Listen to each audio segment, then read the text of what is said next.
Hi, boys and girls Cubs. So this is part two of how to make your own business or how to start your own business. Hopefully you got through video one and got some good tips from there. There's a lot out there. So I'm hoping that once you watch that video, it sparked your interest even more and you did more research. Here are a couple of things that I feel that are a good follow-up step.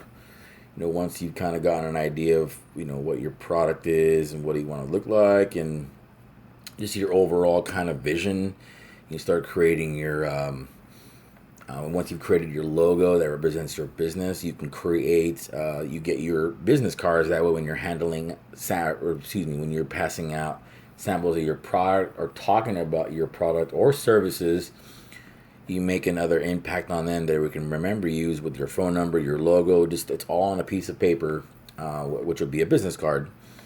So I put on the step number 3 on the how to start your own business part 2 of what website I've used to get my business cards and currently still do, and I love it. Very affordable. They help you make unique logos. They even have like squared shape ones, which I use. Really, really, really cool. And even that the shape in itself is memorable. I think it stands out versus your typical rectangles size kind of card. Anyway, let's go. Let's get back. Let's go to the start of step 1 here. You want to figure out who, where, how, when you want to hand out samples of your product or services, free of charge. That's kind of that you want to call that. That'll be marketing and advertising. That's the cost of your business. It may only say you have a product that you sell for $5 and you give a little bit of that product, and it may only cost you 50 cents. Along with that card, might cost you a quarter, and your time. Well, your time's kind of free in a way. You're not getting paid for your time, at least not when you're giving out samples. But anyway, so that's a cost of 75 cents to you give away for free, but in return, it's gonna potentially get you business. See, you sell a product for 5, it only costs you 75 cents to get that in, but then you might have a repeat customer after that. So that's the price of that. That is the price of marketing and advertising. It's you might hand out 10 samples, so what is that? I don't know, 750. But think about it, you're gonna get, I don't know what's the math on that. 10 samples, you'll make $50 off of that potentially, right? So look at it that way.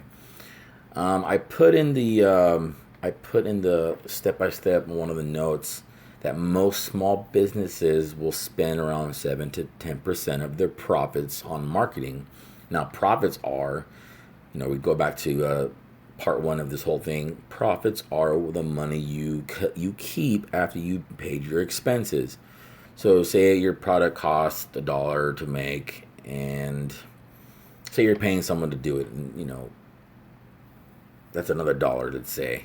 So you make $3 off of that. It costs $1 to make, costs $1 you pay somebody $1. Well, you're gonna pay them more, obviously, but $1 just for that one little one. So you make $3 off of that. So anyway, let's go back to profits. So you profit $3 off your product. Now let's say you sell 10 of those, so that's $30. Now, this is where math comes into play, right? What's 10% of $30? So that's $3 of the 30. So that's another expense, but at the same time, several dollars to bring 30, not bad. And over time, the more you make money, you're able to pay for advertising. At some point, you won't have to pay for advertising because you'll just get word of mouth, repeat customers. Now let's think even bigger.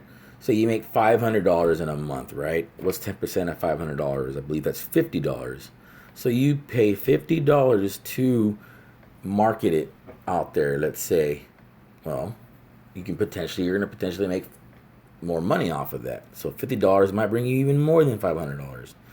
Anyway, there's other ways of marketing and advertising. I like the sample thing because you can get in front of the person, the person that makes it, the owner, the founder, give them a sample, send them about their way.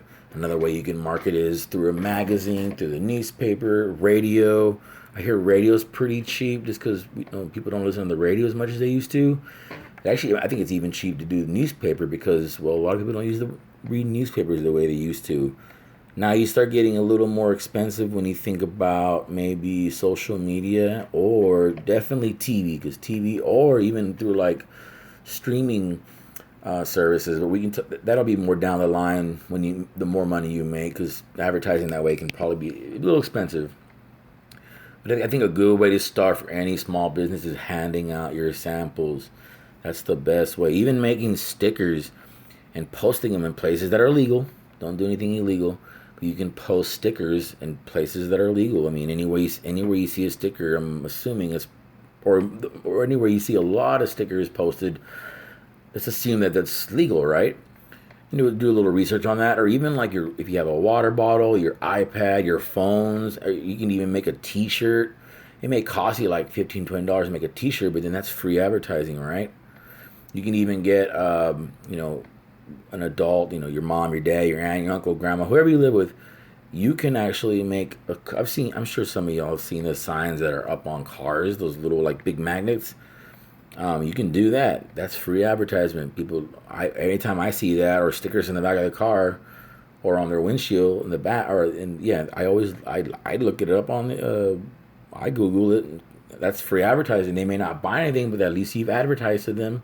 You've planted a seed, right? You're planting a seed. Hopefully, it grows into something.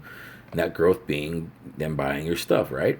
So there's a million ways to advertise. Those are some of the popular ways. I think you can even you can advertise on app stores. Or has anybody ever played free games on their phone or tablet? What do you think those annoying little commercials are in between, like 10, 15 seconds, right? Maybe 5 seconds. The longer the advertisement, the more expensive it'll be. Anyway, so those are definitely ways to get your business out there.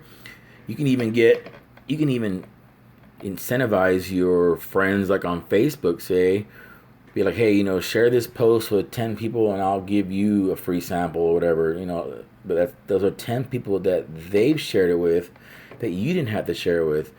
You got to give somebody a little bit of a reward to that helps you out, so that's, you call that the price of marketing. In some way, shape, or form, is going to bring you back some eyes on your business and potentially dollars for your business, right? All right, so you can even reach out to influencers online that have similar products, or someone that didn't even sell anything, but they're popular. I've heard a lot of it. Big influencers have talked about someone's product and it's just blown up. But be prepared for that. Just be ready.